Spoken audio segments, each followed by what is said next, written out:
Hey guys, welcome to this Friday edition of the show where I report on the latest in gaming news. And you see this guy? Yeah, it's a me Mario. Yeah, that guy? Well, kabam! That's what I just did. I smacked the crap out of him. You should do the same thing to the like button instead. Well, that's if you enjoyed today's video. Remember to smack the like button. And now, let's get on with the gaming news because our first news report of the day comes to us from a company beginning with the letter S. Well, that's Sony. Because Sony is now back in the news with an update to a report that I reported on earlier this week. If you remember, I reported that Sony may be developing a 3D virtual viewer similar to the Oculus Rift, but for the PlayStation 4. Well, since my report, many sources are now claiming that Sony will reveal the new piece of hardware at the Tokyo Game Show later this month. However, just another update to these claims that Sony will reveal it at the Tokyo Game Show, there are also reports that they won't do that because it may cause confusion. Also, this hardware isn't scheduled for a release about a year from now, so there's kind of no point revealing it at the TGS this year. Anyway, if it is true that it's going to be revealed at Tokyo Game Show, this is actually going to create a lot of publicity for Sony in the mainstream media as it's something completely new and most regular people don't know what the hell it is. Just like the Wii U back in 2006, a lot of people are going to want to get their hands on this, or maybe even their faces in it. And if this thing does gain a lot of attention, it better be bloody good. Because if you remember, Sony previously made the PlayStation Move controller. And now, recently, Sony have announced the PlayStation Eye camera, and they say that it's going to be just as good as the Xbox Kinect. So yeah, if you look at all this, they have their Wii remote, they have their Kinect, and now they seem to have their own Oculus Rift. The only problem I have with all this extra hardware is that it's extra hardware, it's not attached to the console when you get it in the box. What I mean is that you have to buy this all separately. It does make sense because not everyone's going to want it. But on the other hand, that means there's a smaller install base, which means developers look at this and be like, I don't know if I want to develop for this because the install base isn't high enough. So if the developers fall out and say,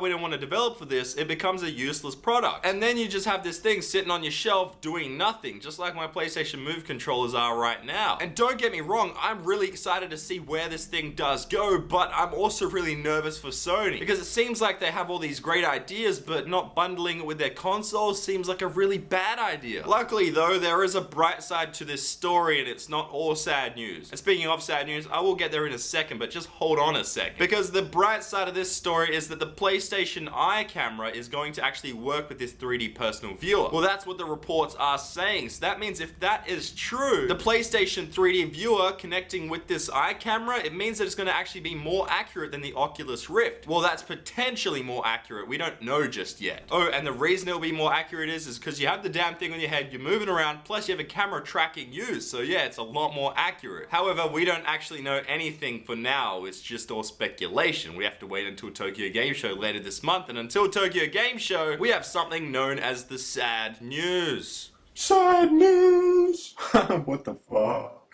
Today's sad news is some sad news for Dark Souls fans because the Dark Souls 2 beta has been delayed by a week. Now this isn't the saddest news of all time, but hey, it's sad news because you have to wait an extra week. The beta was meant to kick off on the 5th of October, but now has been pushed back to the 12th of October. A thing to note down is that this beta will only be on the PlayStation 3, even though it's also coming to the PC and Xbox 360 in March next year. So if you do want to register for the beta, I've left the link down below for you guys to check out. But now let's move on to the segment of the show that's filled with a lot of gaming news, which makes it a very big section, kind of like my, Big news! As you may know already, Microsoft has phased out the Microsoft Points system for Xbox Live and now uses real-world currency. Well, with that being said, Microsoft has now revealed its new Xbox Live rewards service. Now when you renew your gold subscription, refer a friend to something, or do other things, you'll receive credits. Once you haul in at least 5,000 credits, they'll be converted into dollars or whatever your local currency is. Then you'll be paid out in real-world money. The thing is though, you won't be able to use this money away from Xbox Live. You'll only be able to purchase stuff inside Xbox Live, but that's still pretty cool. Now, if you only have 1,000 credits, you can request an early deposit. So yeah, even though this is a very similar program to what they already had at Xbox Live, it's a pretty cool new feature. I like that they updated it. Anyway, to our next news report, and it's that Ubisoft has released a 10-minute gameplay video for Assassin's Creed 4 Black Flag. Honestly, this video has changed my mind about Black Flag because at first I wasn't too interested. Now, after seeing how different this game actually is, I'll probably get it now. And also, Also, it reminds me a lot of Far Cry 3 with the islands and everything, so I'm pretty excited for this game. So yeah, if you're an Assassin's Creed fan, I definitely recommend that you check out this 10-minute video. I have linked it down below for you guys to check out. Anyway, now to our final news report of the day, and it's something that took everyone by surprise, including myself. And that's that Activision has released, not just revealed, but released a brand new Call of Duty game.